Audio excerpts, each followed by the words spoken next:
But you know that after the long wait, today, finally, Occupy BOG protest is happening. We have our man, Hansen Ajuman, on the ground, and he joins us now. Hi, Hansen.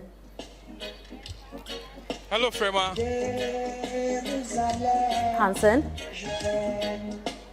Frema, I can hear you. Right. So where exactly are you? And paint a picture. What is the mood outside like?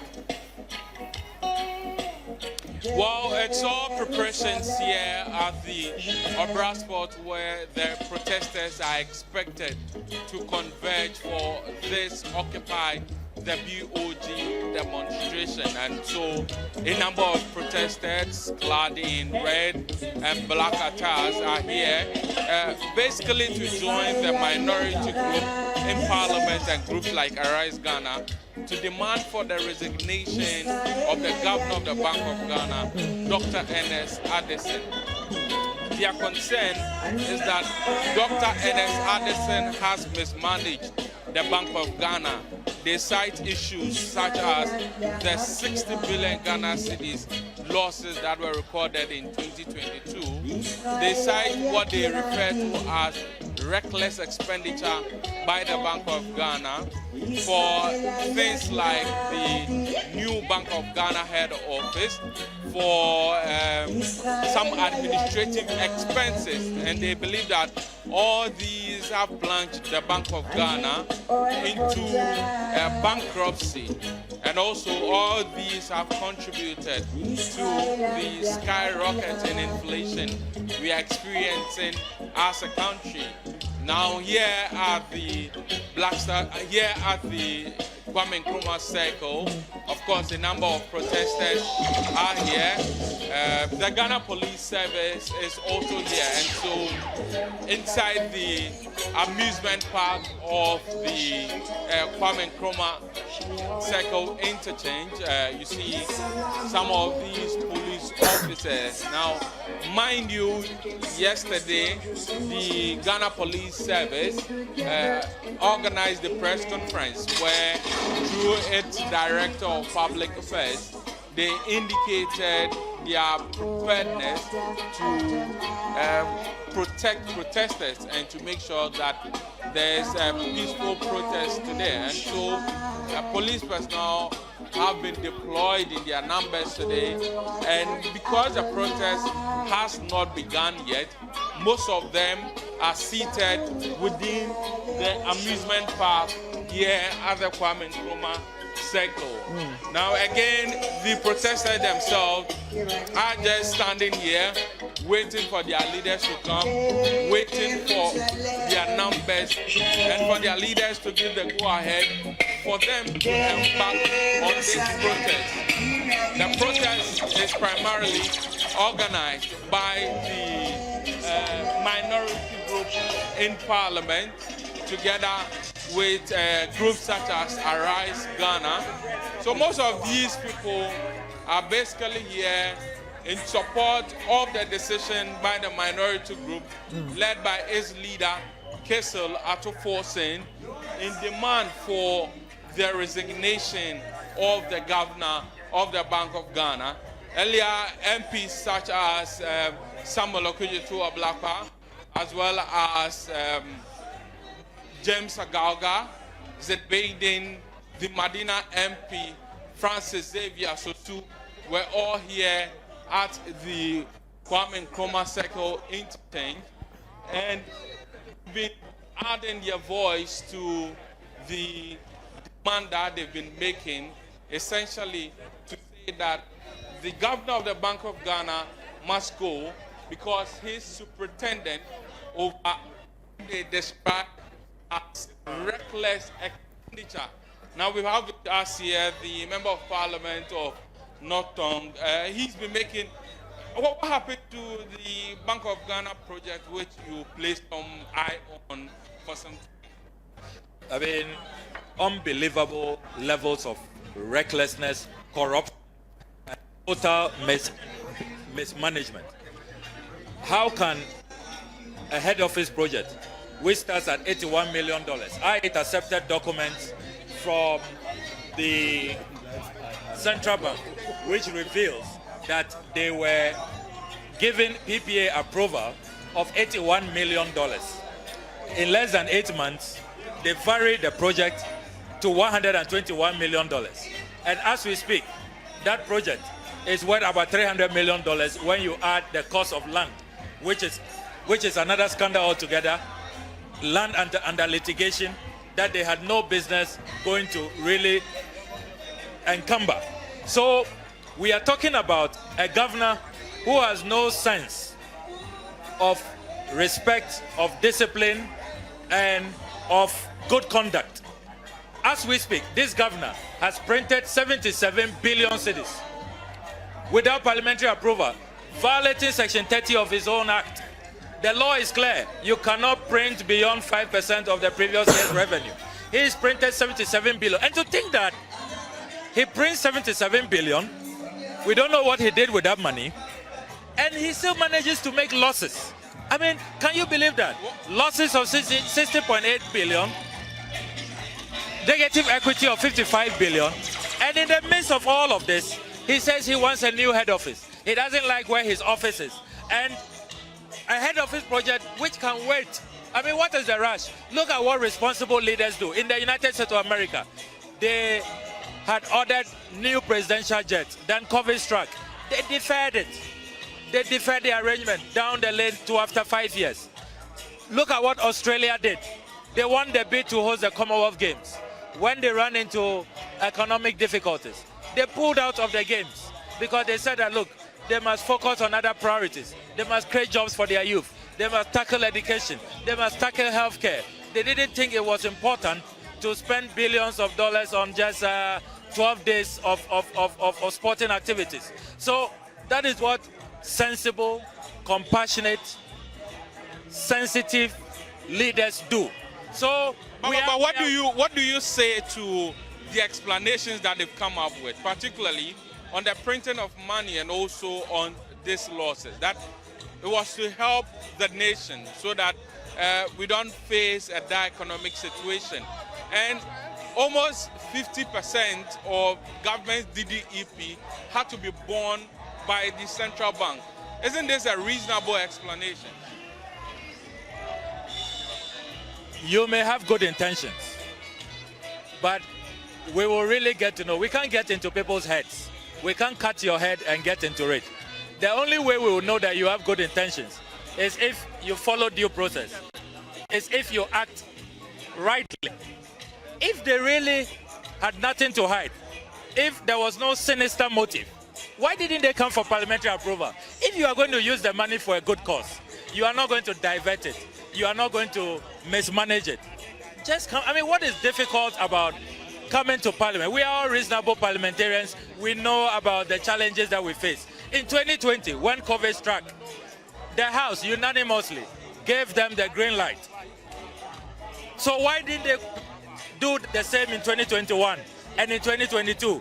So it tells you that should a BOG governor be held accountable, because he's saying that all this was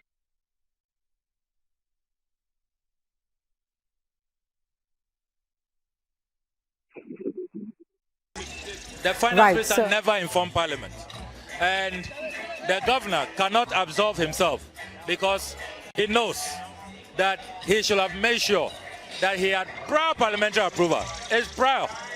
He should have had that parliamentary approval before doing what it. Look, let's face it. The national leaders we have today don't care a hoot about the people. They are a bunch of buccaneers, a bunch of looters. Look at the scandals I've been putting out. I mean, take the National Cathedral, for example. And you see, it always follows the same pattern. Without parliamentary approval, this finance minister, this president, withdraws 339 million Ghana cedis from national coffers. And what do we have to... What do they have to show for it? A hole, the world's most expensive pit. I mean, look at the scandal related to the airport testing, the Frontier scandal. I mean, you bring in this rogue Nigerian, these buccaneer entrepreneurs, collude with them, they charge $150 per test, and then the offer letter I have put out, incredible. I mean, so unpatriotic. They said that the entire republic should be given only $10. That's all they want, $10, because there are plans behind the scenes on how to share the $140. A classic case of create, loot, and share. Look at the latest one I put out on the airport lands, prime lands, that are being offered to another crony company, the Heaven Builders Limited. So you have national leaders who don't care about the people, who only focus on their personal comfort, who are only busy destroying this country. How on earth could we have a president who abandons a functioning presidential jet and then decides that he will charter 20,000 euros an hour, ultra luxury jets? So we are where we are. The financial haircut, the debt restructuring, the inability to pay contractors, inability to build hospitals, the collapsed economy, the IMF bailout economy that we find ourselves in, it is because of bad leadership. It's because of abysmal performance. It is because of corruption. It is because of plutocracy.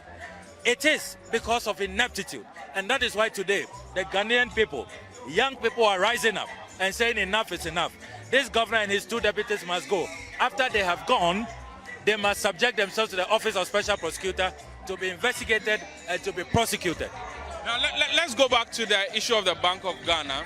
Aside the fact that the Bank of Ghana has made losses and, in your view, printed monies unlawfully, I mean, you are one who usually gets information about these institutions. Do you have any evidence to suggest that any of these monies may have been diverted or misapplied? There's overwhelming evidence. The work I've been doing with the head office project, all the documents I've intercepted. You see procurement breaches, phantom companies, a rigged system. The whole thing was cooked for their preferred company. And then if you read the Central Tender Review Board's assessment, I have intercepted the assessment. They say that this governor engaged in all of these variations, all of this inflationary pricing before he came to the Central Tender Review Board for ratification. So the PPA and the Central Tender Review Board, all the documents I've intercepted, they are clear in their minds that that project has not been above board. So many breaches, so many violations. So it is clear that the diversions are going into projects like that. And then look at the financial statement. See how much they are spending on just maintenance of vehicles. I mean, what they are spending on what they call communication. What they are spending on watches. I mean, look, you don't need to be a forensic auditor to see that the Bank of Ghana just became looting grounds for unscrupulous characters, as Alan Chamantin will call them. You know, Alan Chamantin is concerned that unscrupulous apparatchiks have hijacked the party. But they have not only hijacked the party, they've also hijacked our nation, and they are destroying our country. If you look at the conduct of this governor and his two deputies, never in our history have we seen such a reckless governor. That is why this governor, he will not only have to leave office, he will have to be prosecuted. And I commend my colleague, the Honorable Mahama Ayariga, who has formally petitioned the Office of Special Prosecutor.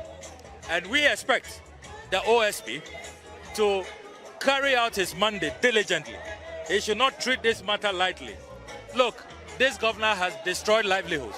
What he did, the illegal printing of 77 billion cedis, that's what led to the unprecedented inflation, which not too long ago was north of 50%. As we speak, is about 40%. And you know what inflation does to purchasing power, to your salary. You can no longer really live within your means. It erodes it. As we speak, because of these reckless decisions, you have so many people who are living in pain. People have to suffer financial haircuts.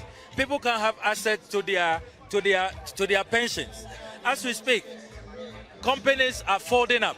As we speak, you have road contractors who are owed 15 billion because of the destruction of this economy.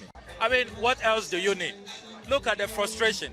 Look at the anguish. Look at the pain that they have created. Look, these people, they have absolutely no business remaining. Look, if they had any respect for themselves, for the people, if they have any dignity left, they will not even wait for us to arrive at the Bank of Ghana today.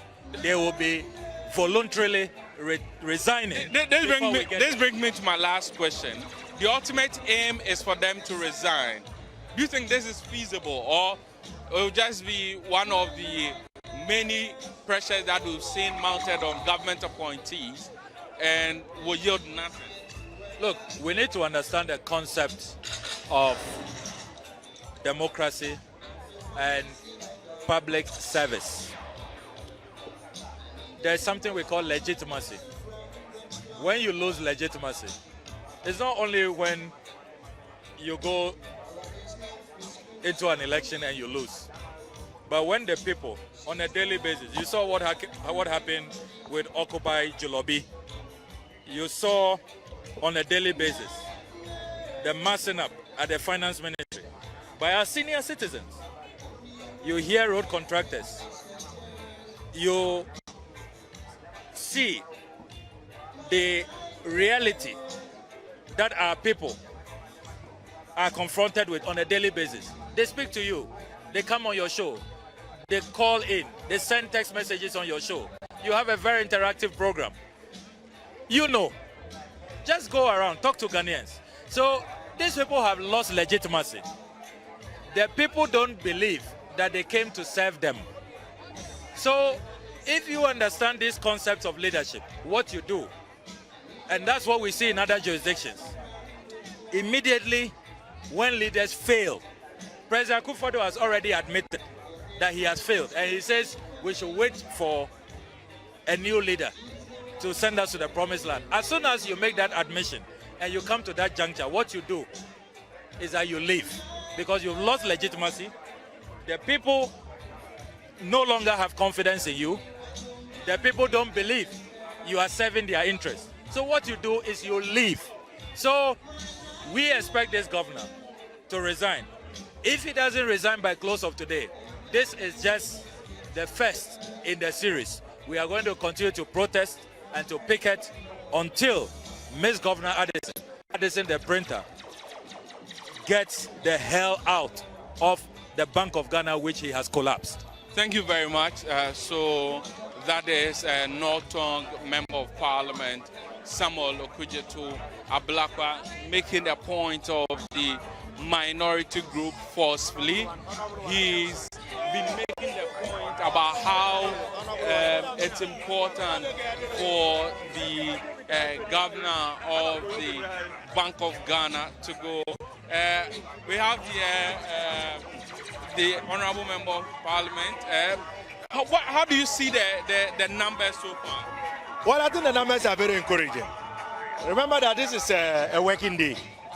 And so for people to actually leave their work and other engagements to come out to be part of this very important public display of displeasure with regards to the way this government has managed the economy, and more specifically, the reckless conduct of the Bank of Ghana, I think that it is encouraging. And I know that more people will join as we begin to proceed. The protest was supposed to start at 7, or the convergence was at 7. I mean, you're part of the minority group in Parliament. From all indication, what time should we be expected to move from here?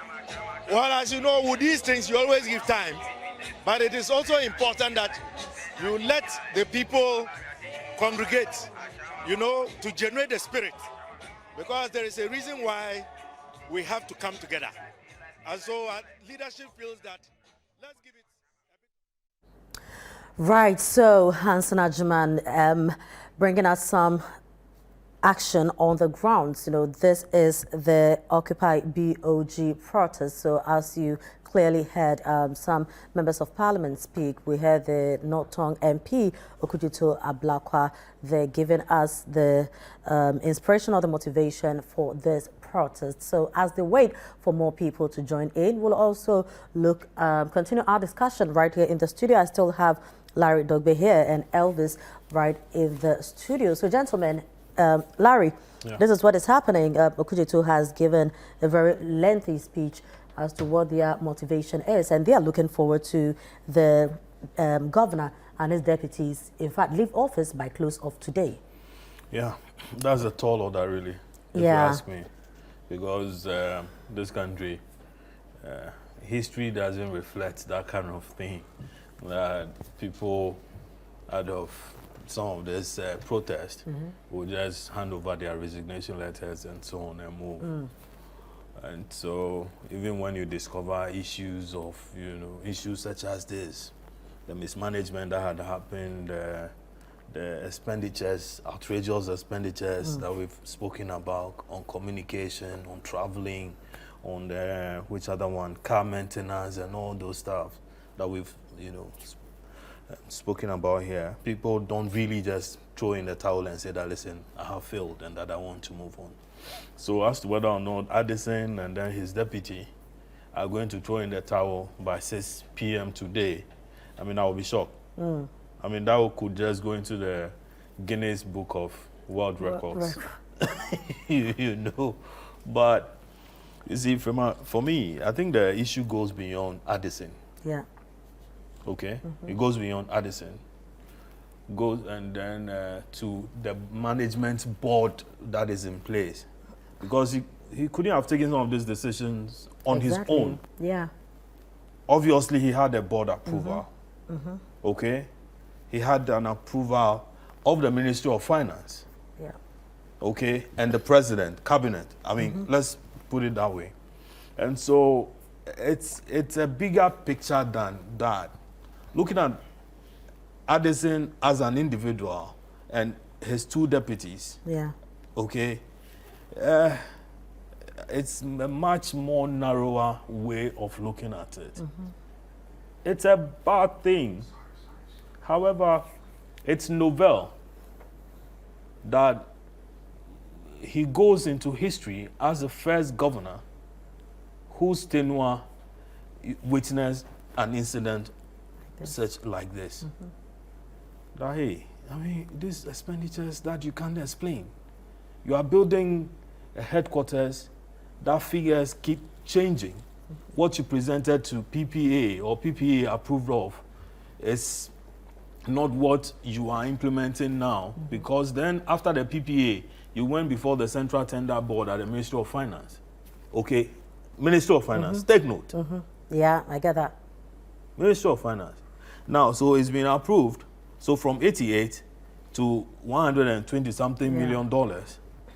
But then what the last discussion we had, we were hovering around 200 and something, $50 million dollars. And recently we were also told about the land acquisition and how there's some litigations here and there to a point where the Bank of Ghana would have to pay more. Okay, and in all that, you hear the governor telling you that, listen, I have acted above board. I haven't flouted any rule. Maybe he's just saying that, listen, this is how we've been running things. And so acting, as in diligently would have mean that I have flouted, whatever, the status quo. But I think that the country is just... Where are we going with some of these things? Well, where are we going? At least we know that we are starting from the Obra spot and moving to, we don't now know whether it's going to be the Independence Square or it's going to be at BOG because of, yesterday's press conference where the police said something and the minorities say that we also still want to go and present our petition. But I'm even more concerned about how we do our protests. I remember some interviews that came out from the Occupy Jubilee House protest. Somebody actually said... You didn't say Jubilee. You said I did not say hashtag. I didn't use the hashtag. I'm being very mindful. Anyway, so somebody was interviewed and the person said, "Oh, it was fun." Yeah. Because you saw people dancing, playing music and dancing in the rain. So people do this in the name of we are angry, we are going for protest. I'm yet to see somebody who is angry and dancing. The one that is Sankuma, and then is Sankuma Yofi Grant. The finance minister. Ken and all others participated. They were eating pizza. Pizza. I heard that from Sam George yesterday. Okay. Now, my concern with protest in this country is what we describe as a protest, because we set out in anger that we demand answers, but our demeanor, our posture doesn't portray. So we hire brass band and speakers, and go out there, play music. I mean, you just heard in the background Night Nurse. History has shown that protests need not to just be violent. It's not violent. To put to put your message across. So Mahatma Gandhi engaged in peaceful walk. Yes. Okay, and then this gentleman, this American, the one who said, "Don't judge me by my color, the color of my skin." Is Martin Luther? Yeah, Martin Luther King. Yeah. Okay, also engaged in peaceful walks and so on. I think even Malcolm X and all others. Yeah. So, peaceful protests are okay. It is the petition. What's the content of the petition? That is what should demonstrate your mood. So they could be eating pizzas, dancing to a good music. You're not angry enough. Is that? If you have appetite to go and sit down and eat pizza and you say that the Bank of Ghana is doing something right, no, or other people are not doing. When you get angry, when people get angry, they throw their hands. No, but you don't have to throw your hands. So but our posture, we want the governor and or the protesters want the governor and his deputies out of office by close of day. Is this practical? Well, they are organizing, so if you ask me it's practical, I don't know what. This issue of losses, I don't know how we are approaching it, because it's sometimes interesting to know that. Is it Ghana alone that the central bank has made losses? That's the big question. But the magnitude? The magnitude is small. European Central Bank, unrealized losses for the European Central Bank, 124 billion. European Central Bank. The Reserve Bank of Australia. European Central Bank, that is a continental bank you're talking about. He's giving a breakdown. Hold on. The Reserve Bank of Australia, 37 billion. Just in 2022. What's the status of their economy? The UK government, 150 billion. UK, where we go and take our loans. Switzerland is one of the best. In fact, the headquarters of banking. The headquarters of banking in the world. Swiss Bank. Swiss Bank, SNB, 132 billion. 132 billion in 2022. Central Bank of Netherlands, 9 billion. As for the National of America, it's into PPP. So does that justify our case? I'm telling you that these are like creme de la creme central banks. Creme de la creme central banks around the world. Where you say management or finance by central bank, these are the places you refer to. Yeah. And they all recorded this kind of losses in 2022. And they are all telling you that it's because of the COVID and Russia-Ukraine war. So are you saying that Ghana Central Bank is far better than the Swiss Central Bank? That they made $137 billion losses in just 2022. Why do we talk about banking in the world? Why do we mention Switzerland? So when losses are made by central banks, there is reason for it. That's why I've said that any protest about the losses is waste of time. If you are questioning as like the expenditure, the building, and if you have issues with that, genuine issues, because these are expenditure items. Okay, these are expenses the central bank is making, and you have concerns about how the expenses are being made, like the building, how figures keep changing. Every Ghanaian must ask central bank, why are the figures changing? But to say the central bank made losses, unfortunately, it's neither here nor there, because the reason for making these losses are clear, and it's not because of a mismanagement by the central bank. So if you are talking about the loss of the central bank, I don't really understand some of these things that we saw, because at the end of the day, they give you an explanation. Even the debt of the central bank that has been cancelled, people think that it's money that is lost. No, It is debt. And that debt has accrued in the Fourth Republic. So It has, and that has accrued in the entire Fourth Republic.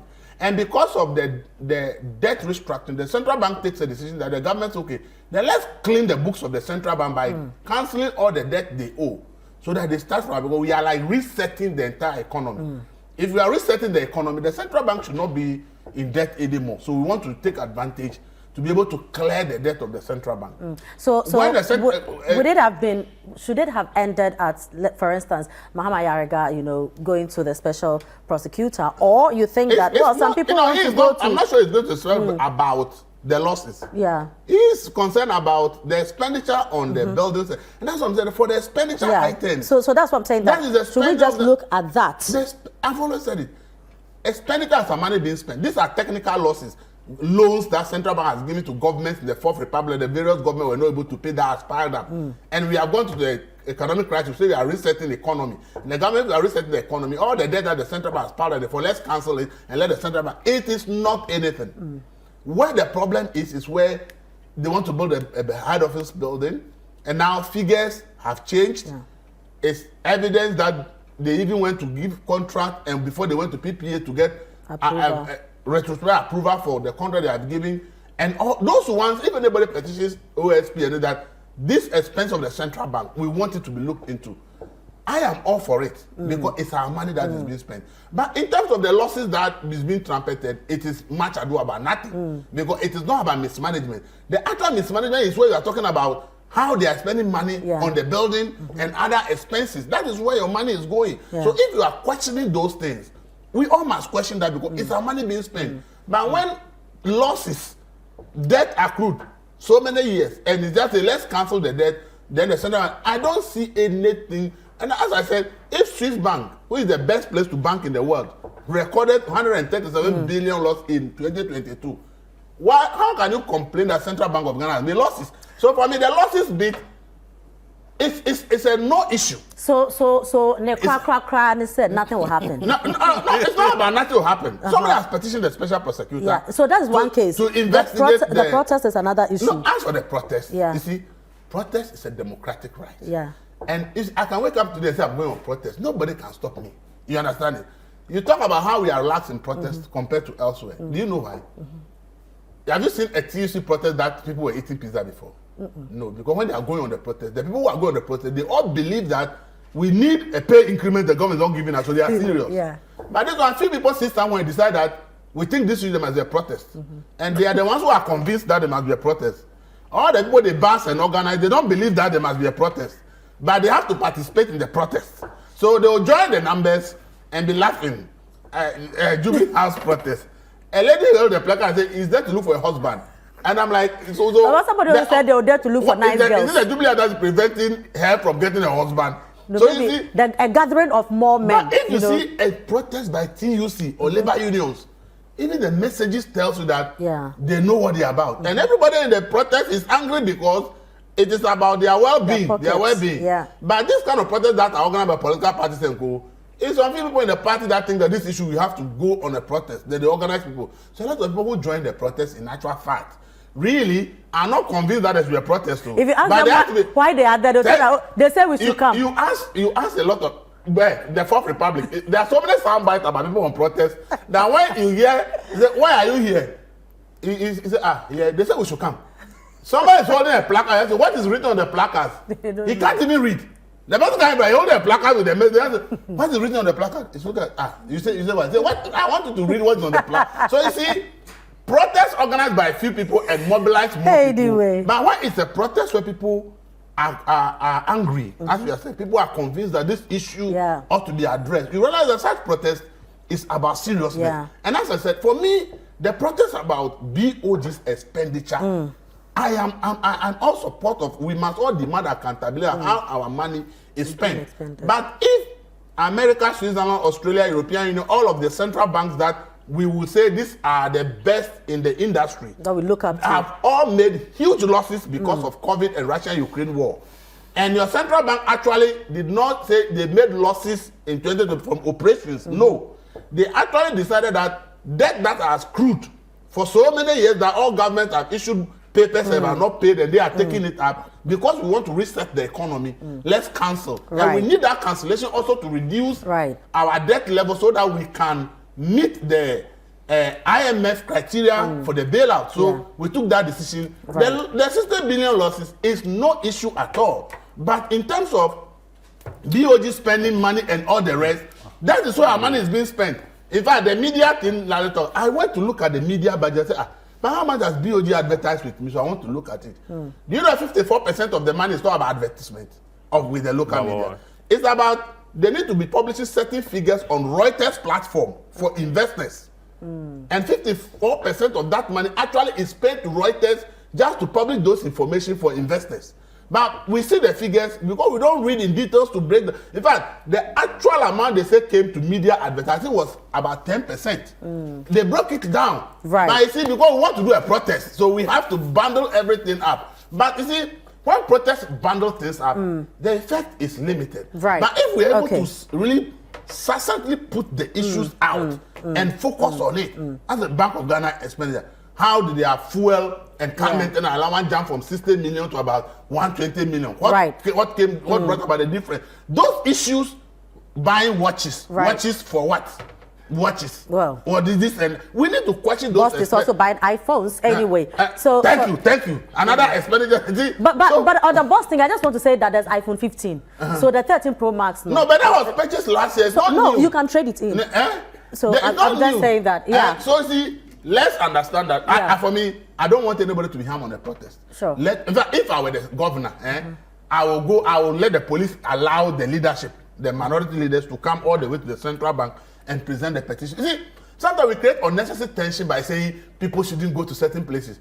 The masses, you may be afraid, but say the leadership of the group, we are following you with the police to the gate of the central bank. The governor and deputies should stand there. So in fact, they should take opportunity and even echo their messaging to them that we've seen your petition. We heard all that you have been saying. These are some of the things we need to explain. So they're just about starting. So we'll see. End at Independence Square. We will see how. It will just be like, these people, they don't like protests. People want to go and present a common petition and they say they should go there. So we'll see how it goes today. It's just about starting. We'll see how it goes. I'll just give you some 10 seconds. You do not have time for a report. Give us some time to. But that is what I was giving you. So you want to do protest? What's your brass band? We want to do protest. If you don't have brass band and t-shirt, you don't have anything. We have overruled it. I'll give you 10 seconds. Here, protest won't work. 10 seconds to finish. You are a dictator. You are a dictator. Call me whatever I want to call me. Do you remember I'm working like a fool? The government goes to work like a fool too.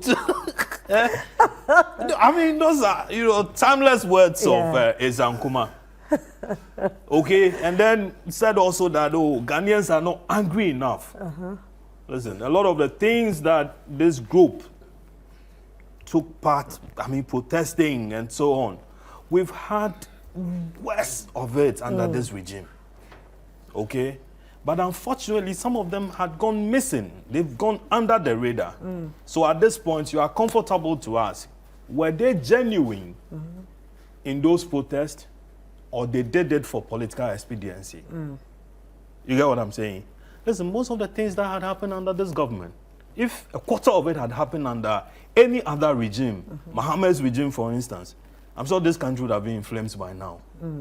But so what is opposition doing? Well, listen, it is not just about opposition, because at the end of the day... So I'm happy they are leading this charge. Listen, at the end of the day, everything is reduced to politics. Do you understand? Yeah. Maybe you and I would have to carry the message across, break everything down like the way Elvis did, like the way you would do, to the people that listen, Ghanaians, this is what you guys are dealing with. The rots, the mismanagement, the figures being thrown at you, like the Pro-Mass thing that we talked about. I have written about Boss severally. The rot there. We have written about it and everything.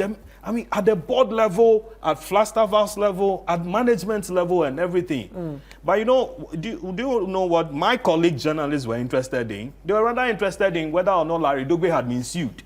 And in most instances, they were getting the read and doing stories out of it. And you sit down months before you even see the kind of reads that had been filed on you. So the rot is there. Sometimes they invite them to beach resorts and other places, weekends, feed them, give them money and so on. And then the next one when they come, they're rather attacking you instead of asking you, guy, what exactly is wrong with that? Like our anthem says, we are Promas- all involved. Promas, a board member or board members getting phones. And then management issues a statement and tells you that we needed to be communicating with the people and so on. Before the communication, how did you, before you bought the phone to them, how did you summon them over there? Maybe it wasn't effective. That's why they bought What the phones. wasn't, the phones the they channel were, for no, the phones they were communication. using weren't effective. Is that what we are dealing with? We are being insulted on a daily basis. That statement that boss issued was an insult to Ghanaians. Anyway, boss, this is a straight bullet to you, right? So, Do you Larry, know how much the 200 and something thousand they used 234,000 could mean in the for life of 18 Yes. phones. Plus the taxes is The taxes- 5,000. Do you understand? What kind of country are we dealing with? And the president is sitting down. Right, so we will look at how this Occupy BOG protest goes, and at the end of it all, Couldn't we'll even come talk back. about easy registration. Unfortunately, but we have time is to not go enough. now. Yeah, so you This can memo goes to management petition. again. You can petition. Oh, we have petitioned management. severally. But my question is, why is it that in Kweku. this country, Why is journalists will write all kinds of things, but the security agencies will never act until somebody says go and act? Because a lot of, right now, PPA has not said anything about this BOG building up to now. People are alleging corruption, and no security agency is interested in investigating anything. Journalists are not the one who are supposed to be fighting corruption. Ours is to bring the issue to the public. Now, journalists have become activists. The very moment you put the issue out there, some agency is being paid by taxpayers' money to follow up and establish the truth or otherwise of that. But journalists will write tons and tons and tons about things they think that are not going well. Nobody will investigate.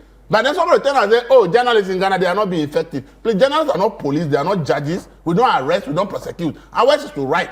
And when you write and the agency paid by public money, you have FIC, you have IOCO, you have BNI, they now call NIB, you have the police itself, you have all kinds of institutions that we are paying every month with taxes. But they will never investigate anything and give you any problem unless somebody now says, oh, this issue become too much. Go and investigate before they investigate. Why is it that? See, this is a relevant question we need to become a topic we need to look at. On that topic note, we say thank you very much, Elvis. Thank you very much, Larry.